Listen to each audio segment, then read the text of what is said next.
Jamais, non. Jamais. Ah non, non, non, jamais. Jamais. Non, mais je me bagarre beaucoup pour qu'on lui foute la paix. À 41 ans, Laura Smet brise le silence sur Laetitia Hallyday. 41 ans, c'est l'âge qu'a Laura Smet aujourd'hui. Et pour la première fois depuis la mort de son père, elle ose enfin dire la vérité sur Laetitia Hallyday. 7 années de silence, de bataille juridique et de souffrance. Mais ce qu'elle révèle maintenant va bien au-delà de ce que tout le monde imaginait. Cette histoire a déchiré l'une des familles les plus célèbres de France, et ce que vous allez découvrir pourrait bien changer votre perception de toute cette affaire. Décembre 2017. La France pleure Johnny Hallyday. Des millions de fans dans les rues, une émotion nationale sans précédent. Mais pendant que le pays fait ses adieux à son idole, dans l'intimité de la famille Hallyday, une bombe est sur le point d'exploser. Laura et son frère David sont sous le choc, non seulement par la perte de leur père, mais par ce qui va suivre. Quelques jours après les funérailles, le testament est révélé. Un testament rédigé en Californie, selon les lois américaines.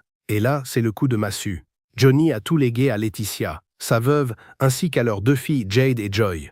La fortune estimée à plusieurs dizaines de millions d'euros, les droits d'auteur, les propriétés, les objets personnels. Laura et David, rien, pas un euro, pas même un souvenir. Pour Laura, c'est incompréhensible. Elle qui a grandi avec Johnny, qui a passé son enfance à ses côtés, qui a été témoin de sa gloire comme de ses moments les plus sombres. Comment son père a-t-il pu l'exclure complètement? Aucune lettre d'explication, aucun mot, aucun geste pour adoucir le choc, juste le vide. Le sentiment de trahison est immense, presque insupportable. David, son grand frère, est tout aussi anéanti. Ils se retrouvent tous les deux face à une réalité brutale. Leur père a choisi de les effacer de son héritage.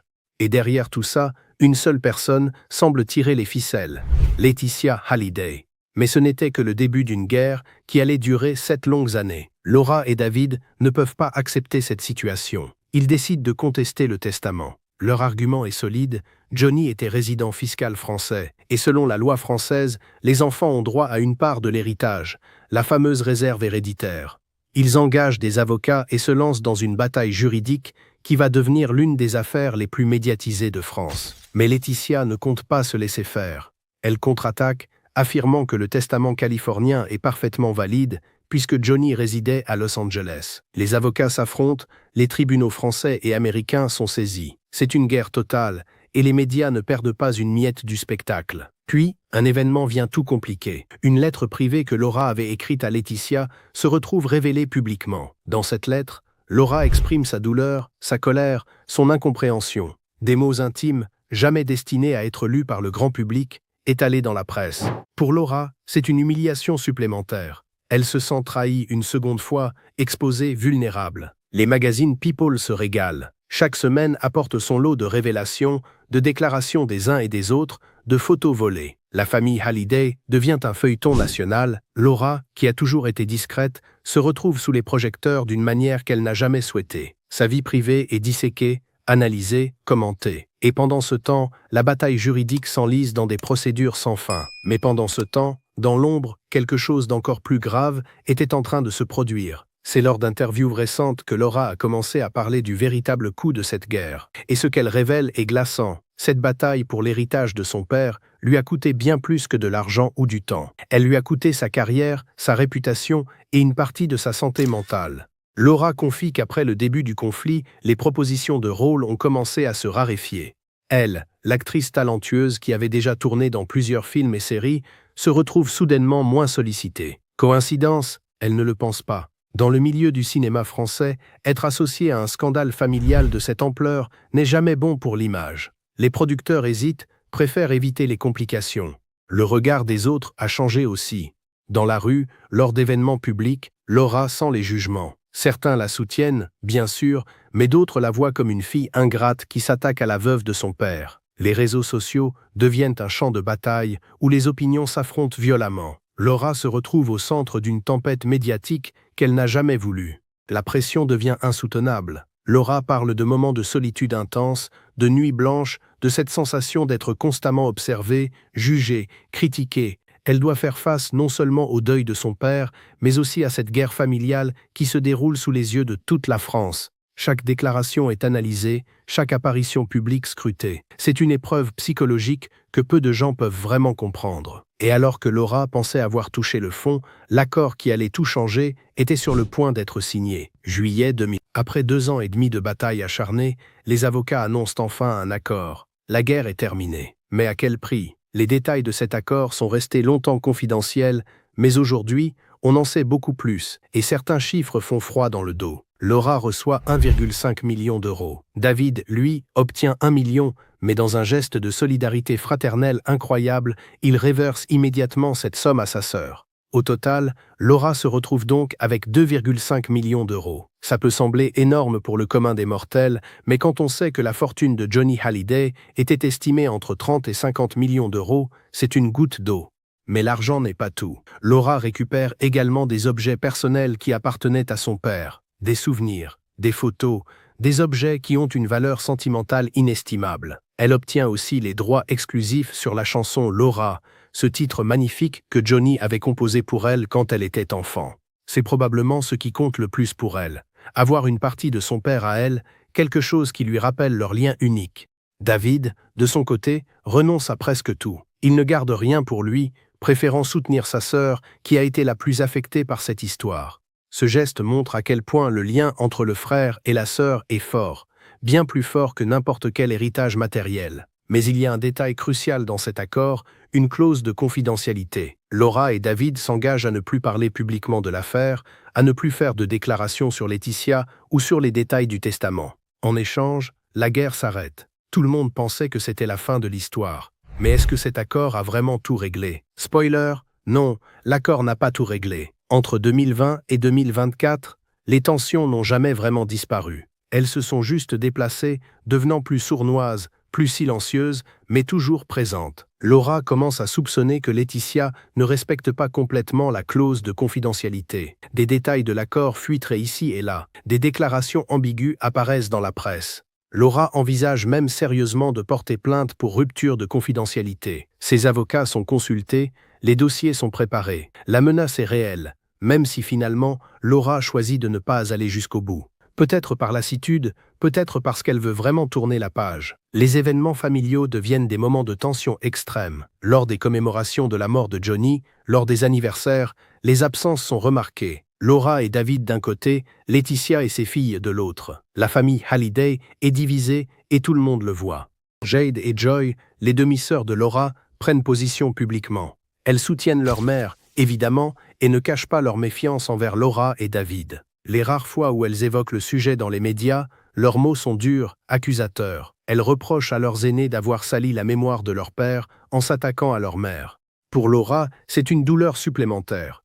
Elle aurait aimé avoir une relation avec ses demi-sœurs, mais le conflit a créé un fossé infranchissable. Jade et Joy ont grandi en entendant une seule version de l'histoire, celle de leur mère. Elles ne connaissent pas Laura, ne comprennent pas sa souffrance, ne voit que la femme qui a attaqué Laetitia en justice. La France entière observe cette famille brisée. Certains prennent le parti de Laura, d'autres défendent Laetitia. Les débats font rage sur les plateaux télé, dans les magazines, sur les réseaux sociaux.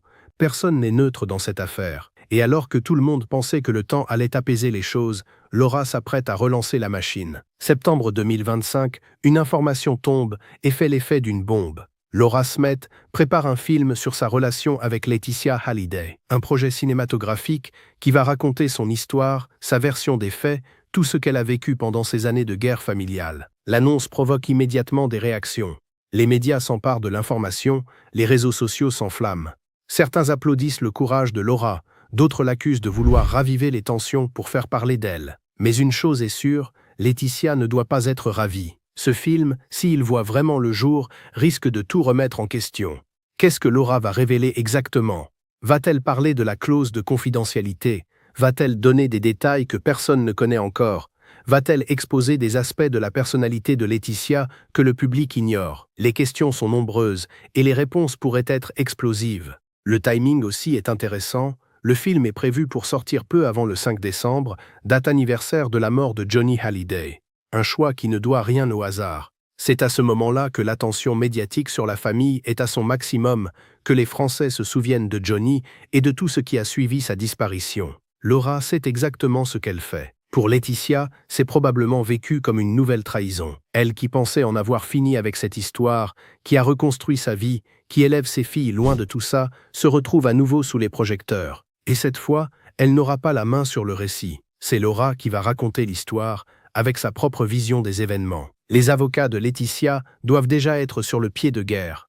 Y a-t-il des moyens légaux pour empêcher la sortie du film? La clause de confidentialité peut-elle être invoquée? Les mois à venir vont être intenses, c'est certain, mais quelque chose a changé chez Laura. Quelque chose de profond qui explique peut-être pourquoi elle se sent prête à affronter cette nouvelle tempête. Ces dernières années, Laura Smet a vécu une transformation radicale. Et ça n'a rien à voir avec l'argent ou la célébrité. C'est quelque chose de beaucoup plus personnel, de beaucoup plus profond. Laura a retrouvé la paix intérieure et elle l'affirme haut et fort. Elle est sobre depuis 12 ans maintenant. 12 années sans alcool, sans substance, sans rien qui pourrait la faire dévier de son chemin. Pour quelqu'un qui a grandi dans le milieu du showbiz, entouré par les excès et les tentations, c'est un exploit monumental.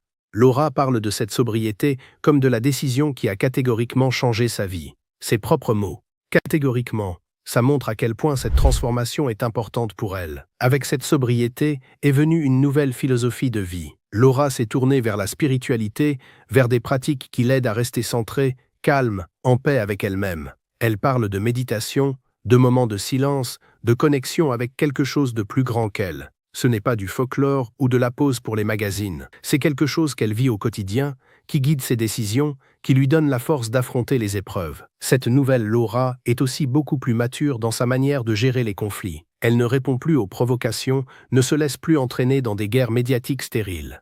Quand Laetitia ou d'autres font des déclarations qui pourraient la blesser, elle choisit le silence. Pas par faiblesse, mais par sagesse. Elle a compris que certaines batailles ne méritent pas d'être menées, que l'énergie dépensée dans la colère et la rancune est de l'énergie perdue. À 41 ans, Laura a trouvé un équilibre que beaucoup cherchent toute leur vie. Elle sait qui elle est, ce qu'elle veut, ce qu'elle ne veut plus. La jeune femme fragile de 2017, brisée par la mort de son père et la trahison de l'héritage, a laissé place à une femme forte, résiliente, capable de regarder son passé en face sans être détruite par lui. C'est probablement cette force nouvelle qui lui permet d'envisager le projet de film. Elle n'a plus peur. Elle n'a plus besoin de l'approbation de qui que ce soit. Elle veut juste raconter sa vérité, et tant pis si ça dérange. Alors, où en est vraiment leur relation aujourd'hui? 7 ans, c'est le temps qui s'est écoulé depuis la mort de Johnny Hallyday et le début de cette saga familiale qui a captivé la France entière. 7 années de batailles juridiques, de silence pesant, de tensions à peine voilées, et aujourd'hui, en 2025, où en sommes-nous vraiment? Laura Smet a trouvé sa paix, c'est indéniable. Elle a reconstruit sa vie sur des bases solides, loin des excès et des démons qui ont hanté son père. Elle est sobre, centrée, en contrôle de son existence, mais les blessures sont toujours là. Elles ne disparaissent pas comme ça, par magie, juste parce qu'un accord a été signé ou parce que le temps passe. La relation avec Laetitia reste glaciale. Il n'y a pas eu de réconciliation, pas de grands retrouvailles où tout le monde se tombe dans les bras en pleurant. Non. Il y a juste cette distance, ce silence, cette famille brisée qui ne se recolle pas. Jade et Joy grandissent sans vraiment connaître leur grande sœur. David reste en retrait, fidèle à Laura, mais fatigué de toute cette histoire. Et maintenant, ce projet de film arrive comme une nouvelle bombe. Va-t-il rouvrir les hostilités? Va-t-il permettre enfin à Laura de tourner la page en racontant sa vérité? Va-t-il déclencher une nouvelle guerre médiatique qui va encore faire couler beaucoup d'encre? Personne ne le sait vraiment. Ce qui est sûr, c'est que cette histoire nous rappelle quelque chose d'universel. Les héritages ne déchirent pas que les familles célèbres. Partout, des frères et sœurs se battent pour de l'argent. Des parents excluent leurs enfants, des conflits éclatent au moment des testaments. La famille Hallyday n'est qu'une version médiatisée de drame qui se joue tous les jours dans l'ombre. Mais peut-être que Laura nous montre aussi quelque chose de plus beau, la capacité à survivre, à se reconstruire, à trouver la paix, même quand tout autour de nous n'est que chaos. À 41 ans, elle a choisi de ne plus être une victime, mais une survivante. Et ça, c'est peut-être la vraie victoire.